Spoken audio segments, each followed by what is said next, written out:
Hi everyone, how's it going? Right, really excited today. I finally got this car running. I did do a little short, so it's kind of a little clip of it was running today. It's it's been a dream of mine to have a twin engine buggy for a long time. Finally managed to build it. As you can see from all the other previous videos that I've done, there's been quite a few in there.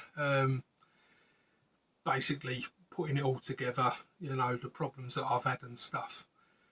What I'm going to do is I'm just going to go over the car with you, everything I've done, because all the other videos that are out there with twin engine cars, twin engine buggies and stuff, they don't actually explain or show you any of the real workings of the car or how it's put together or anything. So this is basically a video showing exactly what I've done, how it's been done, and hopefully inspire somebody else to do the same or similar. It'd be interesting to see if anyone else comes up with something. So what I'm going to do now is I'm going to pause the video, take you all around the car, show you everything I think you need to see and need to know, and that's it, and I'll see you all in a sec. Right, I'll just pause it now.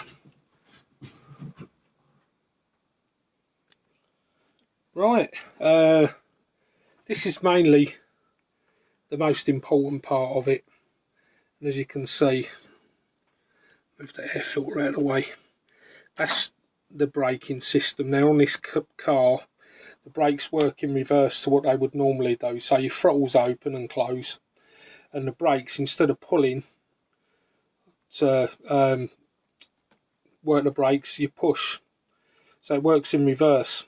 It's kind of strange, but that's the only way I could get it to work.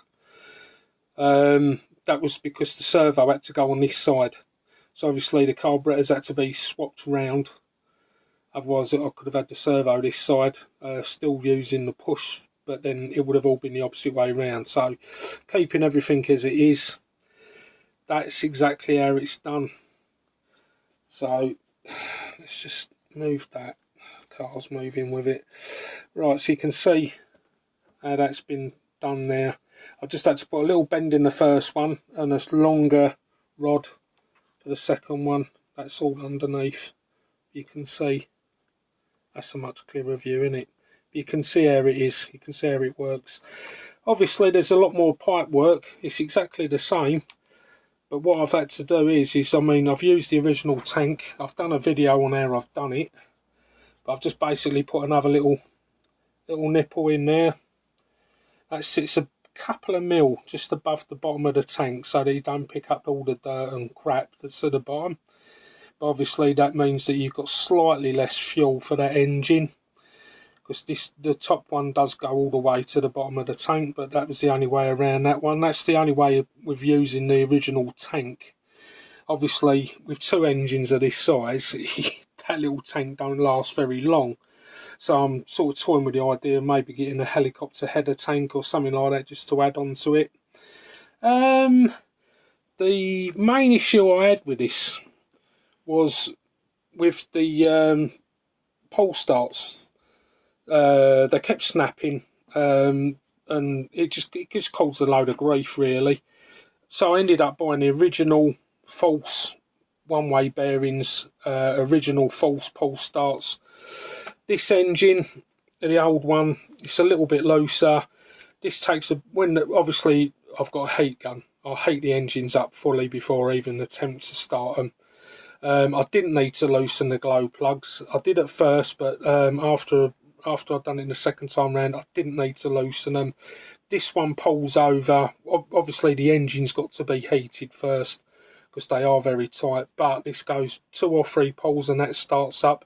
This one, it's a newer engine, a little bit harder. Took me a few pulls, maybe about 8 or 9 pulls to get this going. Once again, got the engine really nice and hot with a heat gun, hot air gun, like for stripping paint off and stuff. Really heated it up with that. I didn't just heat the edge, you've got to heat the actual casing to make the liner expand. Makes it a lot easier to pull over. I mean, these are really, really tight when they're not hot, but you heat them up and you heat them up enough. Get them up to sort of operating temperature before you go and try and start it. And they just, you know, couple of pulls and they're going. Once they're up and running and it's all going through, the fuel's running through and everything's fine, they start up relatively easy. I've got a couple of clips, fuel clips, obviously for, you know, if you're running one engine, you know, you're still pressurising the tank. So fuel's still getting pushed through. So you can quite easily flood one engine. So I've got these. This is a way just to shut it off. Also, I can shut both engines off if I want to shut the car off, rather than trying to put my finger over the exhaust and ending up with little circles on the end of your finger, or, you know, burning holes in your trainer or whatever. So I can just shut the fuel off quite easily. Once they're both up and running, there's not an issue with flooding the engines. They have to be run incredibly rich. They are a big engine, as you can see. That is right at the top, right up to the top. So it's very, very rich. The low end, the bottom end needles, they're right out. I didn't lean them up at all. I actually richened them up. It's easier to start. It makes it easier to start. You've just got to fine tune them just slightly on the bottom end to keep them so that they don't, you know, so they don't flood. If you leave the engine sitting for a minute or two and then you could try and throttle up, it just flood it, and then they just bog out and die. So that was the only real needle that I had to tune. All I did was I just richened up the top end. It was right to the sort of flush with the top tips. So they're pretty much flush. This one's just slightly in. Obviously, different engines, they tune differently. But that's running fine as that is. That one is literally flush at the top. That one's about quarter of a millimetre in from the top. So, but both carburetors, they're running really rich bottom end, rich top end, and they run lovely.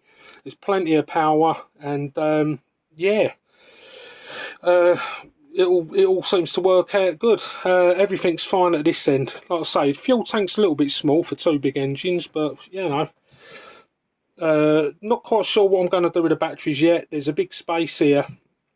I'm hoping to put the batteries in there somewhere, and then that frees up the front bit, and I'm hoping at some point, if the hyper cage comes up or something like that, I can put that over, and I'll have a hyper cage sort of body on there. Yeah, that's about it. Both exhausts, both identical, both hyper ones. I've not got I don't pressurise the tank with this side. I've just left that bare. Yeah, there's nothing on the end of that.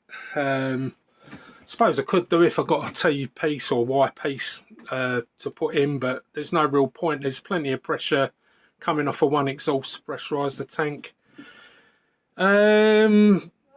Not really done much else to it. Like I say, the chassis, I'll just lift this up, show you once again, custom made.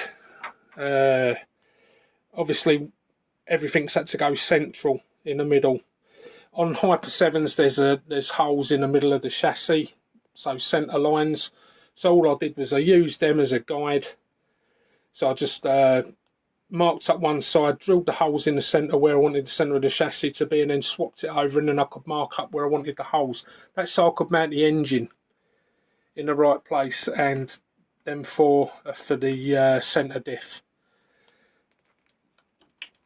Like I say, you'll know what I mean if you look at a standard Hyper 7. I haven't got the chassis to hand. I've got an Hyper 7 to hand, but I can't really hold that in the camera. But yeah, that's basically the car anyway. I'm pleased with how it's turned out. Like I say, it's a little bit messy on the wiring. Not really much I can do about that. I'm going to tidy stuff up a little bit more. Hopefully get some boxes. I want to kind of hide the battery box and the receiver. At the moment it's just sitting where the air filters would sit, and I've just cable tied an antenna to it. The air filters, they're just off the ones from the model shop. I was toying with the idea of using this and joining it, like getting the same side to this on that side. So I'm only using one air filter in the middle. That hasn't seemed to worked out how I wanted it to. This setup doesn't look too bad. I don't think it looks too bad. Just let me know what you think in the comments. I think it looks all right. If it had like I say, if it had the Hypercage shell over the top, it'd also look a lot more tidier. Just a shame I couldn't get a body shell back on it, but that's one of them. Yeah, I'm really pleased with how the car's turned out, and hopefully it'll inspire somebody else to do similar, or if someone else has had a similar idea, you can see how I've done it now. If anyone wants to drop a comment or ask me any questions, I'll be more than happy to help. And yeah, that's basically it from me. I'll put a little video on of it now running, and it's only a couple of minutes, just got it running out the front. I'll probably get another video at some point with it running in the field where I can open it up a bit more. It's just that I was hoping to run it up and down the road. The road outside can get very busy from where I am, and then one of the neighbours come out and they was throwing me dirty looks, even though I waited till 1:30 on a Sunday afternoon before I got it out. Obviously I must have woken them up, but there you go. Anyway, I'll leave you with a video and I'll catch you all later.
Brakes are really tightening.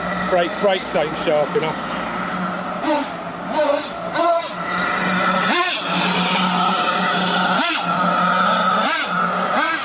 Running a lot better now though. Tons better.